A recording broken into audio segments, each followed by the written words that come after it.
Hello अस्सलाम वालेकुम and welcome back to my YouTube channel. उम्मीद करती हूँ आप लोग सब ठीक ठाक होंगे, बिल्कुल खैरियत से होंगे और सारी बुरी हरकतों से दूर होंगे।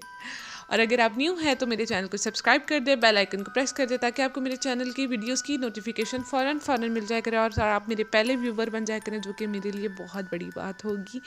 सो आज जो स्टोरी है वो है Islamabad stories part 3 tape 5 and तो जल्दी जल्दी से हम स्टोरी की तरफ चलते हैं एंड लाइट ऑफ करें और अगर ना भी करें तो इट्स ओके, आप लोग की मर्ज़ी है। पॉपकॉर्न्स लें, ब्लैंकेट्स लें एंड चलें स्टार्ट करते हैं। और जिन्होंने लास्ट स्टोरीज़ नहीं देखी हुई या पार्ट्स नहीं देखे हुए तो प्लीज़ वो पहले जाके वो पार्ट्स देख लें ताकि आपको स्टोरी का एक बैकग्राउंड मिल जाए, ठीक है। तो लास्ट जो मेरे पार्ट 2 था मैंने वो छोड़ा था डीएचए वाले घर पे के, और फिर मैंने कहा था कि उस घर की और भी बहुत सारी स्टोरीज़ हैं। उस घर की ये स्टोरीज़ थी कि एक दफ़ा मतलब मेरे ना सारे मतलब उस घर वाले मेरी फूफा की फैमिली बाहर गए हुए थे, कहीं शादी पे गए हुए थे या पता नहीं किसी और फैमिली की तरफ गए हुए थे, आउट मतलब गए हुए थे कहीं पे, मुझे नहीं अब याद कहाँ गए हुए थे। लेकिन जब वो घर आए हैं ना तो उनके घर की चार दीवारी पे ना हड्डियाँ पड़ी हुई थी और इंसानी हड्डियाँ पड़ी हुई थी, इंसानी ढांचों की हड्डियाँ पड़ी हुई थी। वो काफ़ी घबरा गए, वो लोग घर के अंदर भी नहीं गए हैं। तो उन्होंने पहले वहाँ पे पढ़ाई करनी शुरू कर दी एंड उसके बाद फिर अपने आलिम जी को कॉल किया एंड उनको बताया किस तरह ये है। तो फिर उन्होंने वहाँ से बैठ के मतलब पढ़ाई की एंड घर को पाक साफ़ किया, कीला। तो ये एक वार्निंग साइन था उन चीज़ों की तरफ से जो वहाँ पे पहले से मौजूद थी। अब एज़ यू नो अगर इस्लामाबादी कोई आवाम देख रही है तो ये जब की बात है ना, ये तकरीबन है 2016-15 की बात होगी।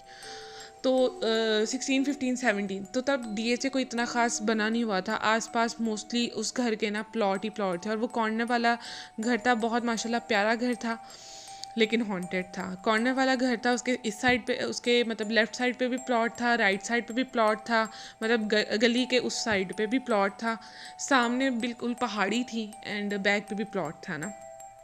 एक प्लॉट छोड़ के फिर 7 घर थे, मतलब सिर्फ वो ही नहीं था, 7 घर थे लेकिन एक एक प्लॉट छोड़ के घर थे, इस तरह बने हुए थे घर।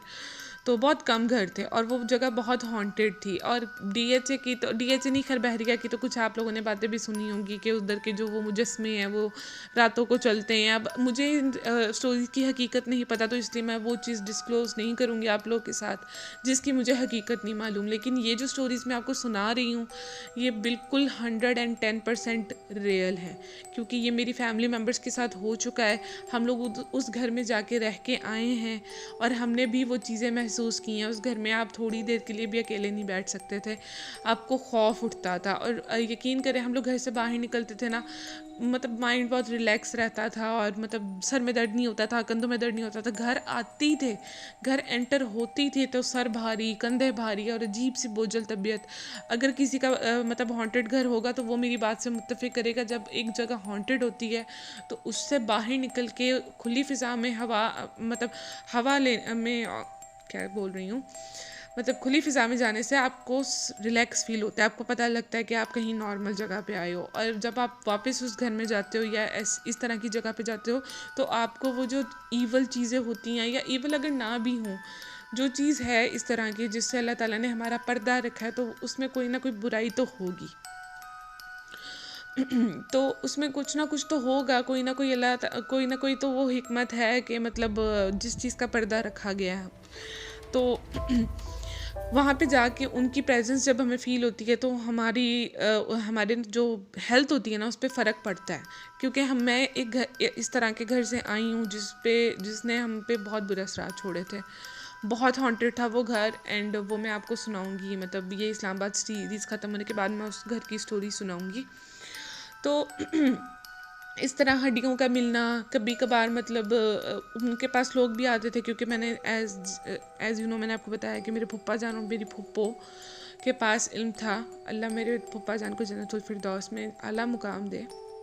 तो उनके पास इल्म था तो लोग इलाज करवाने के लिए आते थे, तो लोगों की तबीयत मज़ीद ख़राब हो जाती थी उनके घर आके। तो फिर उनको जल्द अज जल्द ना वो घर छोड़ना पड़ा था, वो रेंट पे ही। और जो फैमिली पहले वहाँ पे रहती थी ना वो भी अर्जेंटली छोड़ के गए थे। उनका पूरा का पूरा सामान एसी वगैरह लगे हुए थे, फुल फर्निश्ड घर मिला था इन लोगों को। सिर्फ 2 रूम लॉक थे, बाकी पूरा घर इनके उसमें था।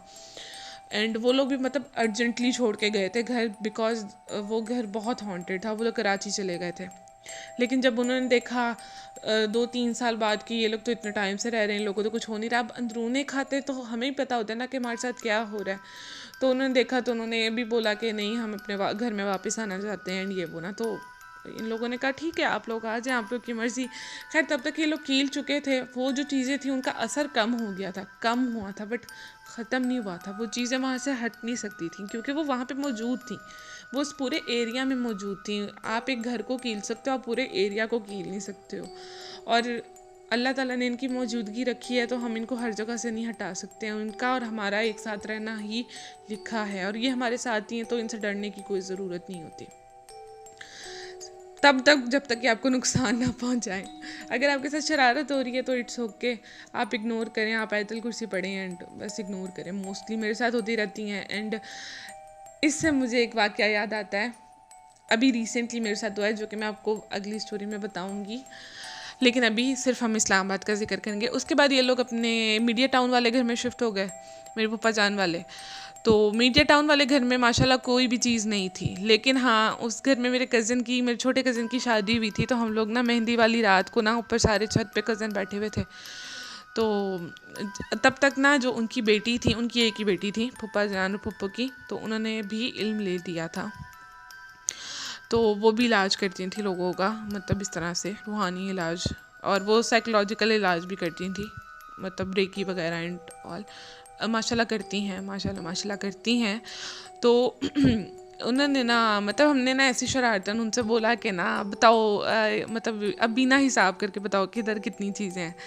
तो ना पहले ना वो मना करती रही, कहती नहीं मैंने नहीं करना। हम लोगों ने बहुत ज़्यादा जोर लगाया कि मतलब क्या मसला है, कर लो, मतलब इस तरह। वो मेरे से तो खैर बहुत बड़ी हैं, मतलब 8-9 साल बड़ी हैं। तो हम लोगों ने बोला कि आप ही प्लीज़ कर दें। फिर ना उन्होंने, मतलब तस्बीह उनके हाथ में होती थी हर टाइम, तो उन्होंने तस्बीह मतलब ना थोड़ा सा पढ़ाई की, आंखें बंद की, फिर उसके बाद ना खोल ली।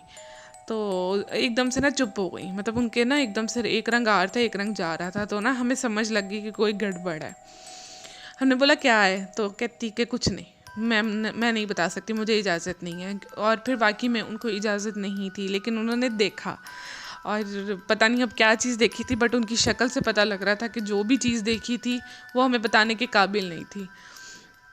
और फिर उसके बाद मतलब उनके हालात माशाल्लाह ठीक हैं, अच्छे रहते हैं, लेकिन ऑब्वियसली जब इस तरह की चीज़ों में आप रहते हो तो आपके मेंटल हेल्थ पे, आपकी फ़िज़िकल हेल्थ पे, आपके जेब पे बहुत फ़र्क पड़ता है, ठीक है। तो उनकी भी पड़ा, और फिर उन्हें वो घर भी छोड़ के अब वो माशाल्लाह बहरिया टाउन में रहते हैं। तो अब वाला घर में हम लोग गए थे 2019 में। तो अब वाला घर माशाल्लाह ठीक है, उधर कोई खौफ शौफ नहीं आता। और अब वैसे ही हम लोग बड़े हो गए हैं। उस घर की बस एक स्टोरी है जो कि मुझे समझ नहीं लगी थी कि सुबह फजर का टाइम था, ठीक है, उनके घर के बिल्कुल पीछे ग्राउंड था, मतलब बच्चों का प्ले एरिया होता है ना, उस टाइप का एक ग्राउंड था। तो मैं ना वैसे ही ना कमरों में फेर रही थी, तो ना मैंने सोचा कि ना देखते हैं कि ग्राउंड में इस टाइम मतलब ना क्या माहौल बना हुआ है ना। तो मेरी फूफो नमाज़ पढ़ रही थी, और फूफा जान थे, वो भी नमाज़ पढ़ रहे थे, एंड बाकी सारे बैठे बातें कर रहे थे। तो ना वहाँ पे मैंने एक आदमी को देखा जिसने घर की तरफ सजदा किया हुआ था। अब नाउज़ बिल्ला, मैं कोई बात नहीं कर रही हूँ कि उसने क्यों सजदा किया हुआ था या क्या, और काबे का रुख उल्टी तरफ था। बट मैंने वो देखा, मैंने उस टाइम अपनी भाभी को बुलाया। उस टाइम तक मेरे दूसरे कज़न की भी शादी हो चुकी थी, बड़े कज़न की। मैंने बड़ी भाभी को बुलाया, मैंने उनको कहा देखें सामने कोई बैठा है ना, मुझे धोखा नहीं हो रहा ना, सामने कोई बैठा है। उन्होंने भी मेरे साथ खड़े होकर देखा, वाकई में ग्राउंड में कोई बैठा हुआ था सजदे के उस सूरत में, ठीक है। और फील इसी तरह हो रहा था कि उसका मुंह हमारी तरफ है। अगर उसका मुंह दूसरी तरफ भी होता तो सजदा उस साइड पे भी नहीं था, क्योंकि खाना काबा थोड़ा सा टेढ़ा था, मतलब खाना काबे की जो डायरेक्शन थी उनके घर से ना, वो थोड़ी सी टेढ़े में आती थी, कॉर्नर्स में आती थी। लेकिन हमें इस तरह फ़ील हुआ कि वो घर, मैंने फ़ौरन आके ना फूफो को बोला कि ना इस तरह कोई बैठा हुआ है। मतलब फूफा तब नमाज़ पढ़ चुकी थी, तस्बीह कर रही थी, तस्बीहात कर थी। फूफो ने ना एकदम फूफा जान को देखा, फूफा जान ने फूफो को देखा, और उन्होंने ना बस कहा कि ना कुछ नहीं है, जाओ जाओ, कुछ नहीं है, हो जाता है, लोग नमाज़ नहीं पढ़ते, वो उसे देर हो रही होगी, मस्जिद नहीं जा सका होगा वो। अच्छा उस टाइम मैं भी ऐसी बोंगी थी मुझे पता था कि सजदा दूसरी साइड पे है, बट मैं मान गई उनकी बात। एंड उसके बाद जब मैंने सोचा, मतलब 2-3 दिन गुजर गए, फिर मैंने सोचा, फिर मैंने पप्पा से पूछा, तो पप्पा ना हंस के चुप कर गई, कहती बस मामला ख़त्म हो गया ना, चला गया ना वो जो भी था, तो बस चुप कर जाओ। तो मुझे बड़ी हैरत हुई कि मतलब उस टाइम उन लोगों ने मुझे कितने आराम से पागल बना दिया था, और मैं बन भी गई थी, जबकि यार एज मतलब 2019 की, अभी 4 साल पहले की बात है, 4-3.5 साल, मतलब इतने ही हो गए 2019 को। तो उस टाइम मैं कितनी आसानी से बुद्धू बन गई थी। अब बाकी कुछ वाक़यात और भी हैं इस्लामाबाद के, लेकिन वो किसी और फैमिली से रिलेटेड है। तो वो वाक़यात मैं आपको फिर कभी किसी और स्टोरी में बताऊंगी। तो इस्लामाबाद की जो सीरीज़ हैं वो आज हम यहीं पे ख़त्म करते हैं। यही कुछ स्टोरीज़ थी इस फैमिली से रिलेटेड, एंड कुछ एरिया से इस्लामाबाद के एरिया से रिलेटेड। जो वहाँ पे रहते होंगे उन्हें इन बातों का पूरा यकीन भी होगा, जो बहरिया में रहते हैं या जो DHA में रहते हैं, या जो इस तरह के मतलब सुनसान एरियाज़ में F10 वगैरह में रहते हैं, मरकज़ के आसपास वाले एरियाज़ में, तो जहाँ पे ज़्यादा आबादी नहीं है, वो लोग विटनेस करते हैं इस तरह की चीज़ें, ठीक है। तो वो लोग मेरी बातों से मुत्तफ़िक होंगे। एंड हमने बहुत कुछ देखा है अपनी आँखों से वहाँ पे होते हुए, और बहुत कुछ देखा नहीं है, बहुत कुछ सुना है, ठीक है, देखा भी है और सुना भी है, दोनों सूरतों में। तो आज के लिए बस इतना ही। अगर आपको वीडियो मेरी पसंद आई होगी तो प्लीज़ लाइक करें, सब्सक्राइब करें और शेयर करें, और अपनी फैमिली के साथ भी शेयर किया करें। मेरी वीडियोस फैमिली फ्रेंडली होती हैं, तो प्लीज़ सबके साथ मिलके बैठ के देख लिया करें। मैं कौन सा गाना कढ़नी है थोड़ू। तो खैर, चैनल को लाइक करें, सब्सक्राइब करें, शेयर करें। अगर आपकी भी कोई इस तरह की स्टोरीज़ है तो मुझे नीचे दिए गए जीमेल पे या इंस्टा पे या ट्विटर पे आप मुझे भेज सकते हैं। आप मुझसे कांटेक्ट कर सकते हैं, मुझे अपनी स्टोरी बता सकते हैं, मैं आपकी स्टोरी सुनूंगी और आगे सुनाऊंगी। बाकी अपना बहुत बहुत बहुत बहुत बहुत ख्याल रखें, और इसी तरह मुझे अपनी दुआओं में याद रखें। अल्लाह हाफिज़।